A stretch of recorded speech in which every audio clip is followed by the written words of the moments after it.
Hello दोस्तों, स्वागत है आपका मेरे चैनल लर्न हिंदी टुगेदर में। आज की क्लास में हम पढ़ेंगे व्यंजन संधि।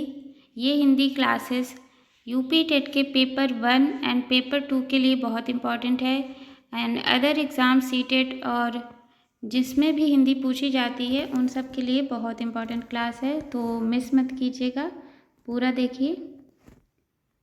चलिए पढ़ते हैं व्यंजन संधि। तो व्यंजन संधि की परिभाषा देखेंगे।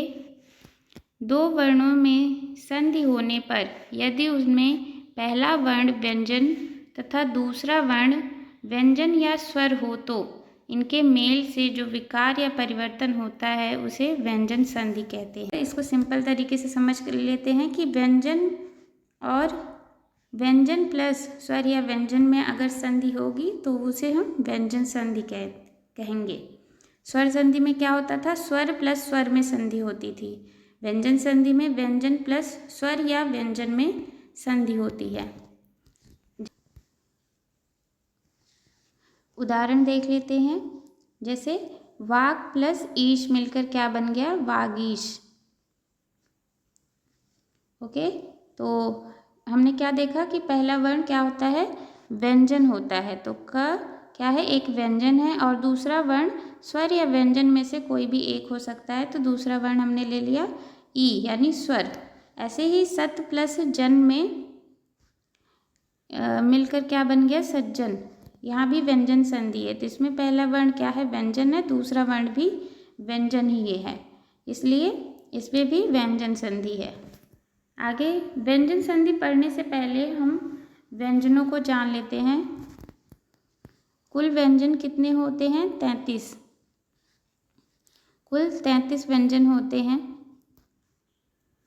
अगर वीडियो आपको पसंद आ रही हो, कुछ सीखने को मिले तो लाइक, शेयर एंड सब्सक्राइब जरूर कर लें। व्यंजन संधि समझने से पहले इन वर्गों को जान लेना बहुत ज़रूरी है, क्योंकि इन्हीं से नियम बने होते हैं व्यंजन संधि के।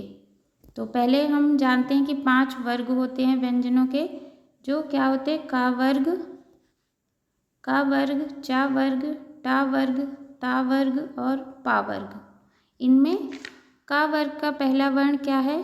क है, दूसरा वर्ण खा है, तीसरा वर्ण गा है और चौथा वर्ण घा है, पांचवा वर्ण अंगा।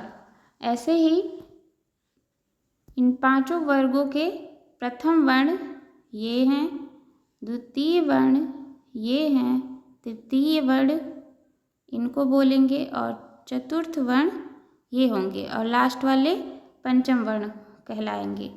तो आशा करती हूँ ये समझ में आ गया होगा, क्योंकि नियम में होता है पहला वर्ण, दूसरा वर्ण, तृतीय वर्ण, चतुर्थ वर्ण, पंचम वर्ण। तो आपको याद होना चाहिए कि हम किसकी बात कर रहे हैं। ओके, जैसे अगर हम कहेंगे तृतीय वर्ण, तो याद रखेंगे कि तृतीय वर्ण कौन से हैं? ग, ज, ड, द और ब। ऐसे वर्गों की बात करेंगे तो का वर्ग, चा वर्ग, टा वर्ग, ता वर्ग, पा वर्ग। ऐसे ही दो और हैं, कौन कौन से? अंतस्थ व्यंजन और ऊष्म व्यंजन। अंतस्थ व्यंजन कौन कौन से? या, र, ला, व। ऊष्म व्यंजन श, स, सा, ह। ये क्या है? ये तालव्य शाह है, ये मूर्धन्य शाह है और ये दंत शाह है। इन सब का प्रयोग हम व्यंजन संधि में करेंगे। ओके, अब आगे चलते हैं। व्यंजन संधि के नियम।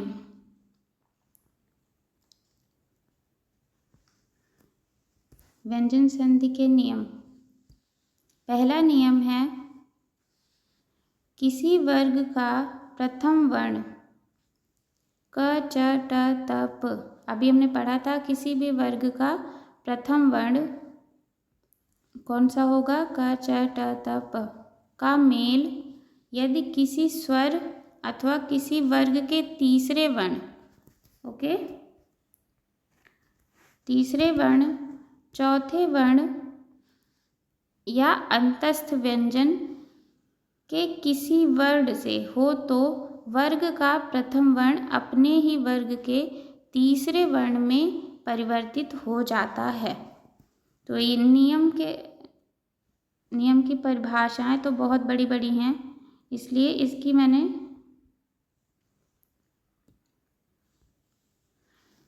इन नियमों को ऐसे देखना तो बहुत मुश्किल लगता है, इसलिए इसको मैंने शॉर्ट ट्रिक से याद करने के लिए एक शॉर्ट ट्रिक बनाई है, जो हम आगे देखते हैं और समझते हैं ये नियम क्या कहना चाह रहा है। ओके, तो ट्रिक है प्रथम वर्ण का तीसरे वर्ण में परिवर्तन। प्रथम वर्ण कौन कौन से? ये वाले, ये हैं प्रथम वर्ण, और तीसरे वर्ण में परिवर्तन यानी इनमें। ओके, तो प्रथम वर्ण का तीसरे वर्ण में परिवर्तन, तो ये हो गए प्रथम वर्ण प्लस क्या होना चाहिए? स्वर या तीसरा या चौथा या अंतस्थ व्यंजन होगा, तो क्या हो जाएगा? इन प्रथम वर्णों का परिवर्तन हो जाएगा तीसरे वर्ण। तीसरे वर्ण कौन कौन से हैं? जैसे का परिवर्तन किस में होगा? ग में। प्रथम का तीसरा वर्ण यही होगा ना, और चा का परिवर्तन हो जाएगा ज में। ऐसे ही टा का परिवर्तन होगा ड में, ता का परिवर्तन होगा द में, ऐसे ही पा का परिवर्तन हो जाएगा ब में। तो ठीक है, समझ गए होंगे क्या है। पहले वर्ग का कोई भी वर्ण हो और उसका मेल हो स्वर या तीसरा या चौथा या अंतस्थ व्यंजन से, तो वो पहला वाला वर्ण अपने ही तीसरे वर्ण में परिवर्तित हो जाता है। इसका उदाहरण देखेंगे। दिक प्लस अंबर मिलकर क्या बन गया? दिगंबर। तो कैसे? दिक में क्या है? ये का है, पहला वर्ड है, प्रथम वर्ड है। ऐसे ही ये क्या हो रहा है? स्वर से इसका मेल हो रहा है। तो अब ये का किस में परिवर्तित हो जाएगा? अपने ही वर्ग के तीसरे वर्ण में, यानी ग में। आधा क है तो आधा ग भी बनेगा, प्लस दी बचा था, और प्लस इसमें क्या बचा है? अंबर। अंबर। अब इसको पूरा जोड़ देंगे तो ग में आ जुड़ जाएगा, गा पूरा हो जाएगा दिगंबर। ओके, ऐसे ही दूसरा है वाक प्लस जाल, तो इसका क्या बन जाएगा? वाक जाल। का ग में परिवर्तन हो गया है। सट प्लस आनन, टा का डा में परिवर्तन हो गया है।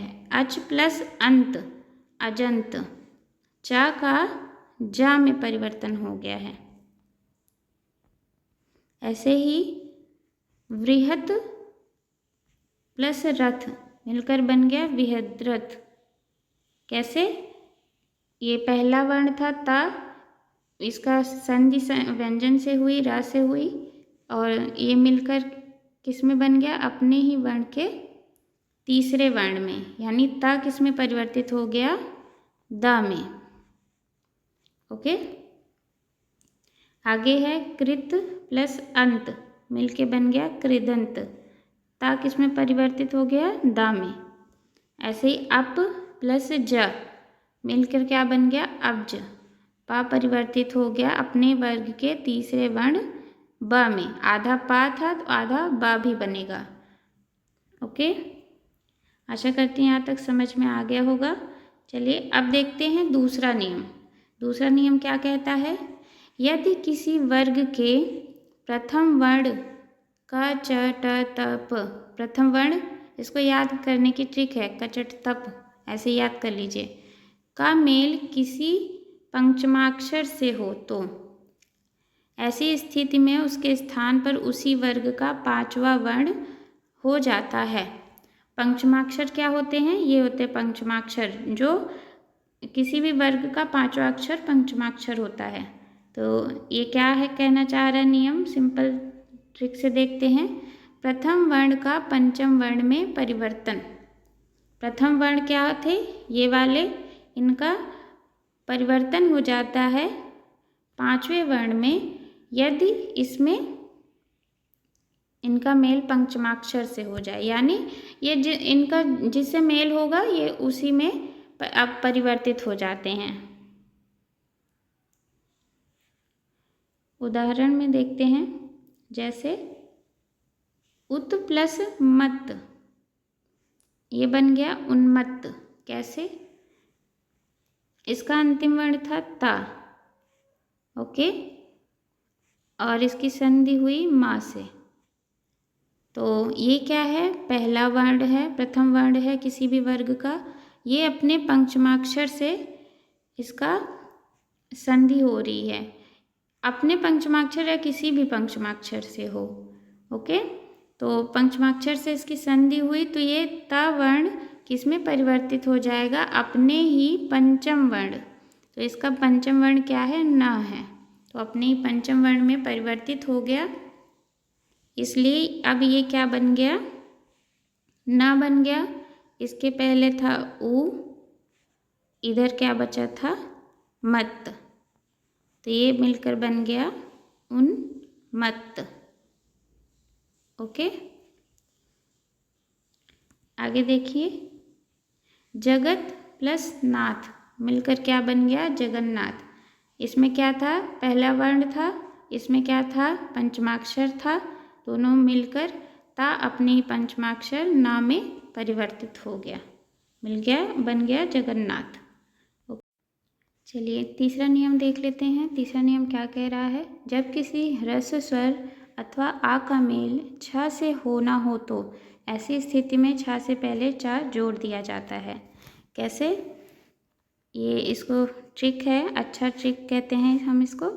अच्छा से कैसे याद रखेंगे? आ से याद रखेंगे स्वर, ह्रस्व स्वर, यानी आ से री तक, आ ई उ री ह्रस्व स्वर हैं, और आ से याद रखेंगे स्वर प्लस छ। अगर इन ह्रस्व स्वर और आ का मेल छ से होगा तो इसमें क्या जुड़ जाएगा? आधा चा जुड़ जाएगा, ओके। उदाहरण से समझते हैं। अनु प्लस छेद मिलकर बन गया अनुच्छेद। तो इसमें सिंपल सा कुछ भी नहीं हुआ है, बस क्या जोड़ दिया गया है? आधा चा। नियम ही यही है कि क्या होगा? अगर ह्रस्व स्वर होगा प्लस छ होगा तो आधा चा जुड़ जाएगा, तो अनुच्छेद। ऐसे ही स्व प्लस छंद मिलकर क्या बन गया? स्वच्छंद। चौथा नियम है, ता संबंधी कई नियम है, तो चौथे नियम में इसका पहला पार्ट है ता का चा में परिवर्तन। ता का चा में परिवर्तन कैसे होगा? जब ता का मेल चा या छा से होगा तो क्या हो जाएगा? ता चा में परिवर्तित हो जाएगा। कैसे? देखते हैं। अगर आपको पसंद आ रही हो क्लास तो ज़रूर लाइक शेयर सब्सक्राइब करें।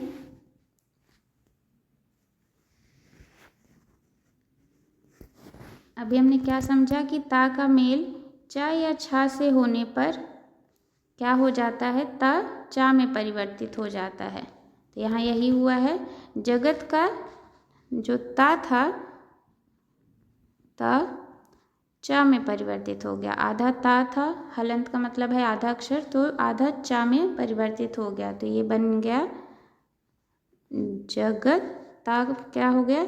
आधे चा में परिवर्तित हो गया प्लस छाया, तो ये हो गया जगत छाया, ओके।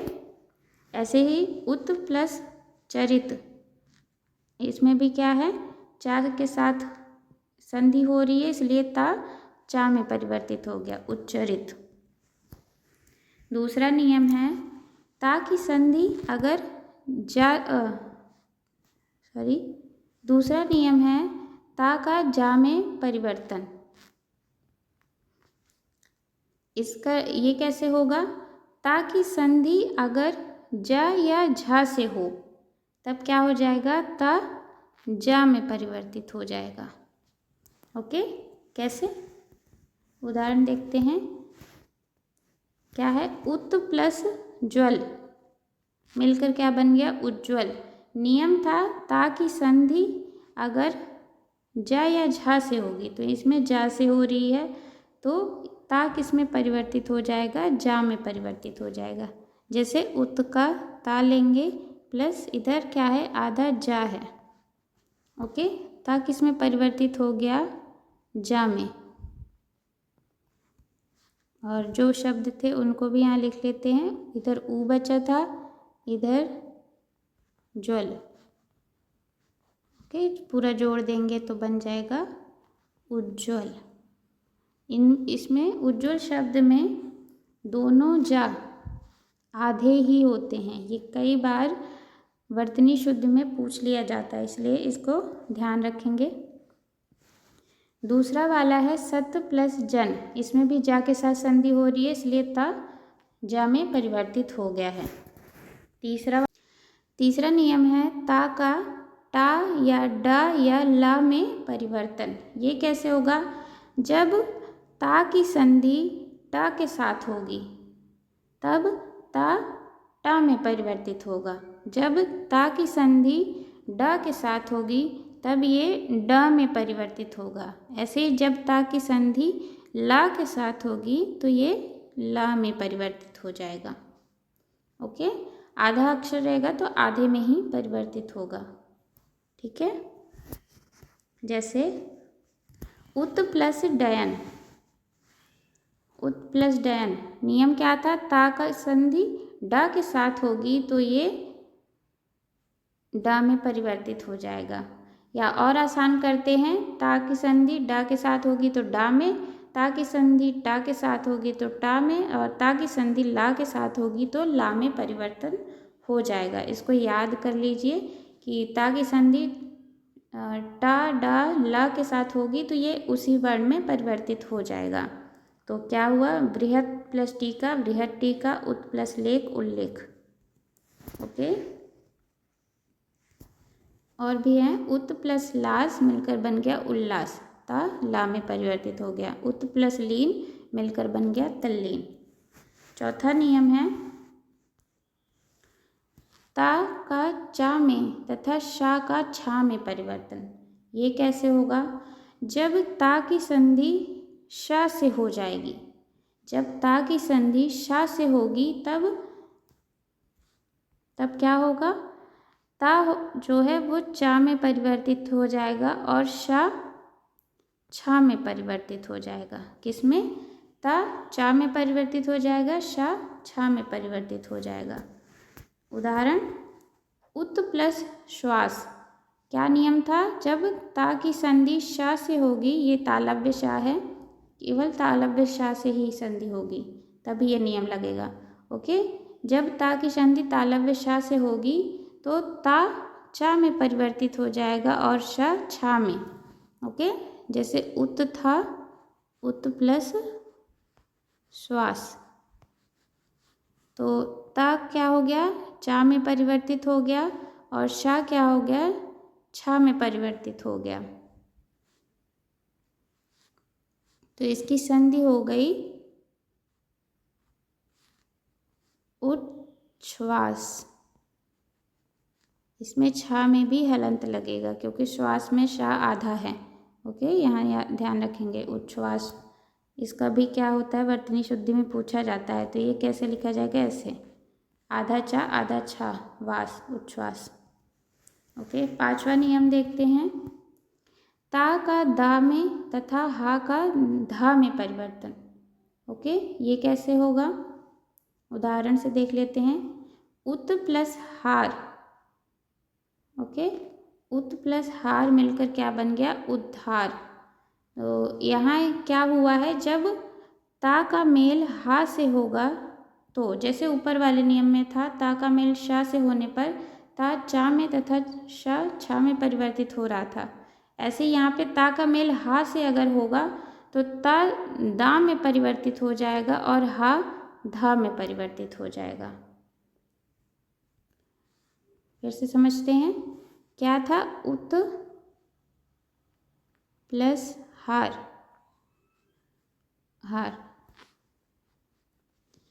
तो नियम है, अगर ता के बाद हा आएगा तो ता किस में बदल जाएगा, दा में, और हा बदल जाएगा धा में। तो ये संधि बन जाएगी उद्धार। ओके, उद्धार इस तरह से भी लिखा जाता है और इस तरह से भी, दोनों शुद्ध हैं, उद्धार। ओके, पांचवा नियम है, जब री, रा या मूर्धन्य शा वर्ण के बाद ना वर्ण आए तो ऐसी स्थिति में ना वर्ण का ड़ा वर्ण हो जाता है। जैसे प्रा के बाद प्रा प्लस मान, तो प्रा में रा होता है। प्रा कैसे बना होता है, आधा प प्लस र से। ओके, तो ये क्या है, रा है, अंतिम वर्ड रा है। प्रा प्लस मान, तो मान, तो नियम क्या था, अगर री, रा या शा का मेल ना से हो जाएगा तो ये ना किस में बदल जाएगा, ड़ा में बदल जाएगा। तो वैसे कोई संधि नहीं होगी, बस ना ड़ा में बदल जाएगा, प्रमाण। ऐसे ही शूर्पणखा, शूर्प प्लस नखा मिलकर बन गया शूर्पणखा, ना ड़ा में परिवर्तित हो गया। ओके, री, रा, शा होने पर ना ड़ा में बदल जाता है। पांचवा हो गया। छठवां नियम क्या है, यदि माँ वर्ण का मेल का वर्ग से माँ वर्ग तक किसी भी व्यंजन से हो, तब ऐसी स्थिति में माँ उसी वर्ग के पंचमाक्षर या अनुस्वार में परिवर्तित हो जाता है। इसको आसान तरीके से ट्रिक के माध्यम से समझते हैं। माँ का पंचमाक्षर में परिवर्तन, माँ किस में परिवर्तित हो जाता है, पंचमाक्षर में। यदि माँ का मेल का वर्ग, चा वर्ग, टा वर्ग, ता वर्ग, पा वर्ग से होगा तो का वर्ग से होने पर ये अपने पंचमाक्षर, का पंचमाक्षर क्या होता है, अंगा। चा से मेल होगा तो इया, टा से मेल होगा तो ना, ता से मेल होगा तो ना, और पा से मेल होगा तो माँ में परिवर्तित हो जाएगा। क्या, माँ। माँ का मेल इनसे हो, इन वर्णों से होगा तो ये अपने पंचमाक्षर में परिवर्तित हो जाएगा। जैसे उदाहरण देखते हैं, सम प्लस गति मिलकर क्या बन गया, संगति। अब इसमें आप कहेंगे पंचमाक्षर तो है ही नहीं, तो पंचमाक्षर का एक हिंदी में नियम है कि जहाँ भी पंचमाक्षर है उनके बाद यदि उसी वर्ग का कोई वर्ण आएगा तो वो अनुस्वार में परिवर्तित हो जाता है। ओके, तो सीधा सीधा इसको कह सकते हैं कि अगर माँ के बाद का, चा, टा, ता, पा वर्ग के किसी भी वर्ण से मेल होगा तो अनुस्वार में परिवर्तित हो जाएगा। जैसे माँ का मेल गति से हुआ, गा से हुआ, तो ये अनुस्वार में परिवर्तित हो गया। जैसे परम प्लस तू, परंतु। अब यहाँ माँ ना में परिवर्तित हुआ है, वहाँ यहाँ वही नियम लगा है। तो ता से मेल हुआ है तो ता का पंचम वर्ण होता है ना, आधा ना, परंतु। सम प्लस कलन, संकलन, यहाँ ये जो अनुस्वार है ये इसका परिवर्तित, अंगा का परिवर्तित रूप है।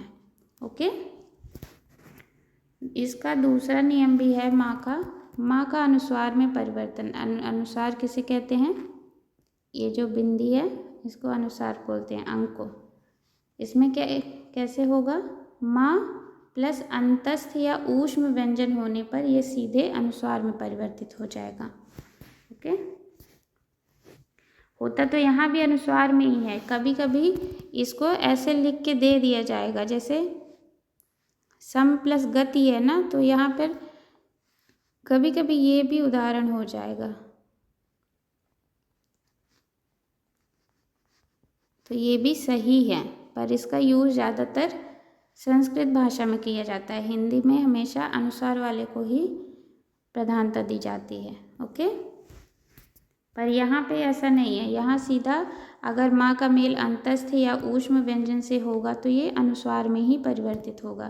तो सा क्या है, एक ऊष्म व्यंजन है या एक अंतस्थ व्यंजन है। इन दोनों का मेल होने पर यह अनुस्वार में परिवर्तित हो गया है।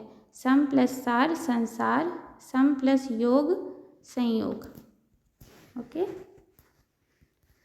लास्ट नियम है छठवां, क्या है, यदि सा वर्ण से पूर्व आ या आ वर्ण से भिन्न अन्य स्वर आए तो, यानी छोटा आ और बड़ा आ वर्ण ना आए, इसके अतिरिक्त अन्य स्वर आए तो ऐसी स्थिति में सा वर्ण का शा वर्ण हो जाता है, यानी दंत सा मूर्धन्य शा में परिवर्तित हो जाता है। कैसे, ट्रिक से देखते हैं। सा का शा में परिवर्तन हो जाता है। कैसे, यदि आ या आ वर्ण को छोड़कर अन्य स्वर प्लस सा हो तो। उदाहरण, सु प्लस समा। सु में क्या है, ऊ है। ऊ क्या है, अन्य स्वर ही है और सा से मेल हो रहा है, तो ये वाला सा अपने ही वर्ग के मूर्धन्य शा में परिवर्तित हो गया, तो ये क्या बन गया, सुषमा। ओके, ऐसे ही विषम में वी प्लस सम था, तो ये अपने वर्ग मूर्धन्य शा में परिवर्तित हो गया। ओके, तो आशा करते हैं क्लास आपको पसंद आई हो। तो अगर कुछ भी सीखने को मिला हो, क्लास अच्छी लगी हो, तो क्लास को लाइक करें, शेयर करें अपने दोस्तों तक ताकि उनको भी नॉलेज मिले, और सब्सक्राइब करें मेरे चैनल को ताकि मैं और भी ऐसी वीडियोस लाती रहूं आपकी हेल्प करने के लिए। सब्सक्राइब करें, learn Hindi together. Thank you.